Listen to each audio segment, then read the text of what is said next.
മത്തായിയുടെ സുവിശേഷം 8-ാം അധ്യായം 8-ാം തിരുവചനത്തിൽ ശതാധിപൻ ക്രിസ്തുവിനോട് പറയുന്ന ഒരു കാര്യമുണ്ട്. കർത്താവെ, അങ്ങ് എൻ്റെ ഭവനത്തിൽ വരുവാനുള്ള യോഗ്യത എനിക്കില്ല. അങ്ങൊരു വാക്ക് കൽപ്പിച്ചാൽ മാത്രം മതി, എൻ്റെ ഭൃത്യൻ സുഖപ്പെട്ടുകൊള്ളും. ഇവിടെ നാം കാണുന്നത് ശതാധിപൻ്റെ ആഴത്തിലുള്ള ദൈവവിശ്വാസവും തന്നെക്കുറിച്ച് തന്നെയുള്ള ബോധ്യവുമാണ്. ദൈവവിശ്വാസമുള്ള വ്യക്തിയിൽ കാണുന്ന ഏറ്റവും വലിയ ഒരു പുണ്യമാണ് എളിമ. ശതാധിപൻ്റെ വാക്കിലും പ്രവൃത്തിയിലും ഈ പുണ്യം എടുത്തു കാണുന്നുമുണ്ട്.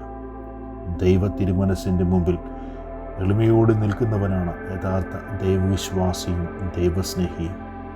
ഇങ്ങനെ ദൈവസ്നേഹവും ദൈവവിശ്വാസവും ഉറക്കെ പ്രഖ്യാപിക്കുന്ന ഒത്തിരി പേരെ നമുക്ക് ബൈബിളിൽ കാണുവാനായിട്ട് സാധിക്കും.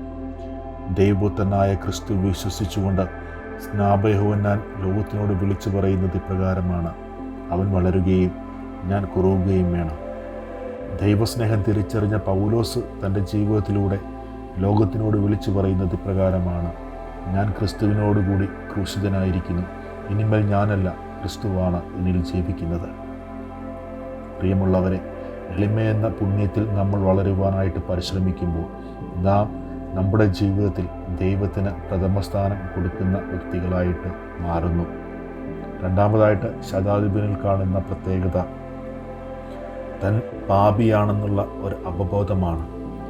ദൈവവിശ്വാസത്തിൽ വളർച്ച പ്രാപിക്കും തോറും നമ്മിൽ പാപത്തെക്കുറിച്ചുള്ള ബോധ്യവും വളരുന്നു. അതുകൊണ്ടാണ് വിശുദ്ധ പൗലോസ്ലീഹ തിമോത്തിയോസിന് എഴുതിയ 1-ാം ലേഖനം 1-ാം അധ്യായം 15-16 വാക്യങ്ങളിലൂടെ പൗലോസ് ഇപ്രകാരം പറയുന്നത്: കർത്താവിൻ്റെ കൃപ ക്രിസ്തുവിലുള്ള വിശ്വാസത്തോടും സ്നേഹത്തോടൊപ്പം എന്നിലേക്ക് കവിഞ്ഞൊഴുകി.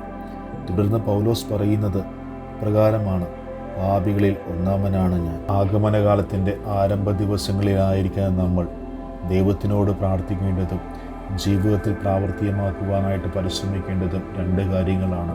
ഒന്ന്, എളിമയെന്ന പുണ്യത്തിൽ വളരുവാനായിട്ട് നമുക്ക് പരിശ്രമിക്കാം.